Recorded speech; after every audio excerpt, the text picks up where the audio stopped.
Saludos a todos, les habla el pastor Félix Colón de la Iglesia Evangélica Luterana de Emanuel en Sierra Bayamón, Puerto Rico. Hoy es el segundo domingo en Cuaresma del año 2021, domingo 28 de febrero del 21. Que la gracia y la paz de nuestro Señor esté con ustedes siempre. Amén. Leeré el Evangelio para hoy que se tomó del Santo Evangelio según San Marcos, capítulo 8, comenzando con el versículo 31.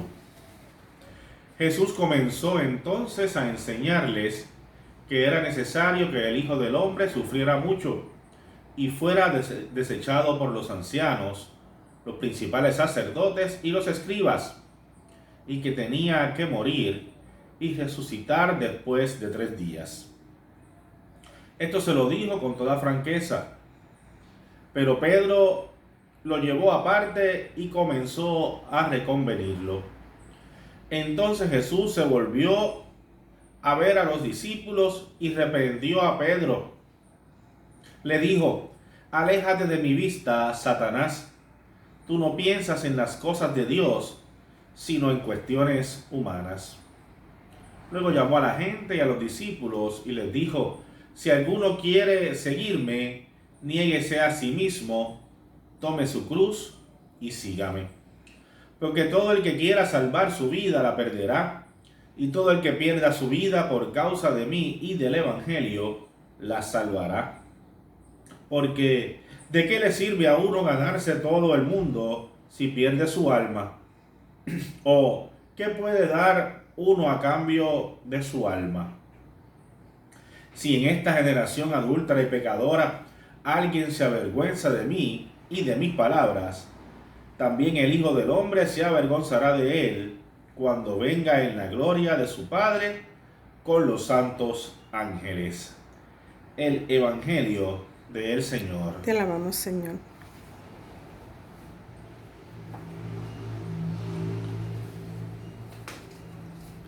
Luego llamó a la gente y a sus discípulos y les dijo: si alguno quiere seguirme, niéguese a sí mismo, tome su cruz y sígame. La cruz. ¿Qué es la cruz? Hace algunos años se pusieron de moda y las muchachas y también las no tan muchachas comenzaron a adornar sus cuerpos con muchas cruces. Las llevaban en sus vestidos, en sus blusas, se las ponían como accesorios y también como joyas. Hasta las colgaban en las pulseras y las convertían en sortijas. Es el símbolo de la iglesia cristiana desde el siglo V. Y la vemos en lo alto de muchos edificios majestuosos que se utilizan o se utilizaron como templos de los cristianos. Aquí la tenemos, muy bonita. En el salón de actividades también tenemos una. Está lijada y pintada, marcando el lugar como uno dedicado a la adoración de Jesucristo. Las tenemos hechas de madera, de metal, de metales nobles como la plata y el oro, de cristales, de piedras preciosas y semipreciosas, hay hasta de sal. Hoy la cruz significa para muchos un amuleto de suerte o un amuleto de protección. Llevamos una cruz en nuestros autos, en las manos cuando volamos en un avión o en la maleta cuando viajamos. La colgamos en la pared de nuestras habitaciones y de nuestras casas, en la entrada de la casa. Para muchos es el trono de la gloria de Dios. Es el trono de un Cristo glorificado, Rey soberano de todo el universo, el que dará, y es símbolo de prosperidad, de riquezas, de felicidad, de una vida larga y agradable. Es el símbolo del Cristo de la gloria. Las palabras de Jesús a sus discípulos fueron: si alguno quiere seguirme, niéguese a sí mismo, tome su cruz y sígame. Les invito ahora a que nos movamos de sitio, o de lugar, o de tiempo. Estamos en el siglo I de nuestra era y ustedes son ciudadanos de una provincia de alguno de los pueblos bajo el dominio del Imperio Romano. Imagínense que usted entra en un edificio con cruces y con un hombre crucificado, y donde la gente lleva eso colgando de sus cuellos en sus sortijas, y donde en el centro de la pared principal está esa cruz majestuosa que cuelga del techo o está clavada en la pared. Usted se moriría del susto y piensa que toda esa gente lo van a torturar hasta morir. La cruz que solicitó Jesús en el primer siglo no es la misma cruz que la que se tiene hoy en día. Se cree que fue de los antiguos persas que los romanos aprendieron a cómo crucificar. 3 tipos de cruces se utilizaban en aquella época para ejecutar a los malhechores o a los que se sublevaban contra el imperio. Lo que se conocía como una cruz simple sencillamente era un palo del cual se colgaba al condenado. 2 otras con travesaño, una en forma de T y la otra en la forma tradicional que vemos hoy, en las cuales se fijaban las manos en cada lado y los pies a los lados regularmente del palo vertical. Existían y existen todavía en algunos países del mundo otras formas de crucifixión. Se crucificaba a la gente en los árboles o con cruces que se asemejan más a una X, u otras con 2 travesaños, uno arriba y otro abajo. En todas se fija el condenado al madero y se le deja colgando ahí hasta que llega la muerte. Los romanos perfeccionaron el proceso. Estaba destinado para los peores malhechores, para los traidores y los sediciosos. Ningún ciudadano romano iba a la cruz. A estos se les ejecutaba de una manera más digna, decapitándolos.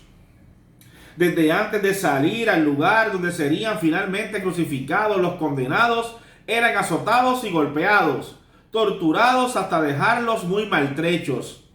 Luego eran obligados a cargar con el travesaño de la cruz por toda la ciudad. Al llegar al lugar de la crucifixión, les esperaba un poste ya puesto en su lugar. Luego se les obligaba a desnudarse.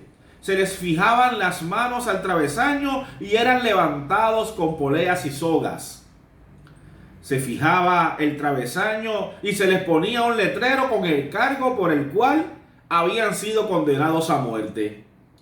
Finalmente se les fijaban los pies a los lados del poste o uno sobre el otro, atravesados por 1 o 2 clavos. De 1 a 3 días podían estar allí hasta que les llegara la muerte. Si alguno quiere seguirme, niéguese a sí mismo, tome su cruz y sígame. ¿Qué cruz tenemos que cargar? ¿Cuál de estas cruces tenemos que cargar? Según el profesor Alvin Padilla del Seminario Teológico Gordon Caldwell en Boston, tenemos que cargar las 2.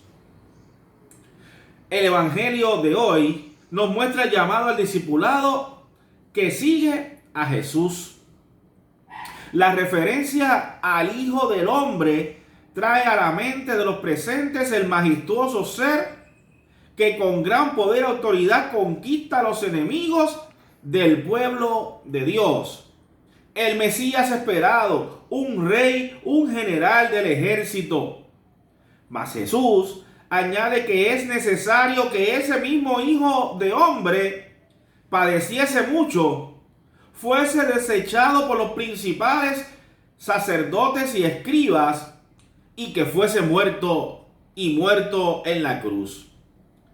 La necesidad aquí declarada no significa que por la política del día y la oposición de los líderes religiosos el fin de Jesús es inevitable, sino que el propósito de la escritura o de las escrituras y de la voluntad divina inevitablemente conduce a la pasión y muerte del Mesías.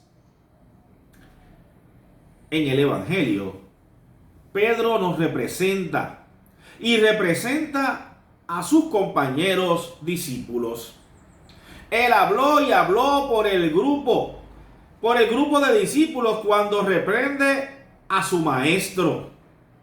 Por su parte, Jesús entonces reprende a Pedro por ser agente de tentación, al igual que los otros, ya que él, Pedro, tiene en su mente un Mesías tal como lo tenían los demás de su pueblo, meramente un general, un líder de ejército y un líder político. La respuesta de Jesús reduce el llamado a 3 mandamientos que todo discípulo de Jesús, desde aquellos primeros que lo escucharon en la Palestina antigua, hasta nosotros hoy que lo escuchamos en el siglo XXI, tenemos que tener siempre en mente. Jesús invita a todo aquel que quiere identificarse como su discípulo, primeramente, a negarse a sí mismo. En segundo lugar, a tomar su propia cruz. Y después, seguir al Maestro Jesucristo. Estos 3 imperativos, estos 3 mandamientos deben ser comprendidos en su contexto histórico. La cruz áspera y de muerte, y luego la cruz glorificada, símbolo de vida, antes de ser aplicadas a nuestro presente contexto. Ambos son necesarios para que podamos obedecer el llamado a ser discípulo de nuestro Señor. Cuando Jesús declara que el que quiera ser su discípulo debe negarse a sí mismo, el Señor demanda que sus seguidores han de reorientar radicalmente sus vidas de tal manera que no busquen sus propias prioridades, sino las prioridades del reino de Dios y del reino de Cristo, que no son otras que amar al otro, servir al otro, buscar que este mundo se convierta en un mundo de justicia. La cruz, en los tiempos de Jesús, era un emblema de cruel ejecución, cuyo propósito era humillar y torturar a aquellos desafortunados que eran condenados a la muerte en la cruz. Hoy día, la cruz es una insignia de gloria y del poder de Dios que Él tiene para salvarnos, para perdonarnos y justificarnos. Y con orgullo usamos cruces para adornar nuestra apariencia. Con este mandamiento, Jesús demanda que sus seguidores se identifiquen tanto con el reino de Dios, de tal manera que estén dispuestos a sufrir en cruel cruz, pues se han hecho enemigos de lo que este mundo valoriza. Ser discípulo insinúa una enemistad con el sistema que rige a nuestro mundo. Finalmente, el tercer mandamiento que nos da el Maestro en este Evangelio invita al que quiera ser su discípulo a seguirle a Él. Ahora Jesús le da la espalda a Galilea y dirige sus pasos hacia Jerusalén y el fin que allí le espera, una muerte en la cruz. Nosotros, cada discípulo de Jesucristo, ha de seguir esos mismos pasos, aún cuando estimemos que el camino está repleto de trampas, de obstáculos, de muchos enemigos e incluso de la muerte. En esta temporada caminamos el camino de Jesucristo, un camino amargo de dolor y sufrimiento y de muerte en la cruz, pero el cual sabemos que luego de eso será un camino de gloria, un camino de vida, de una vida que no tendrá fin. Que así sea por siempre. Amén. Amén. Y amén. Amén.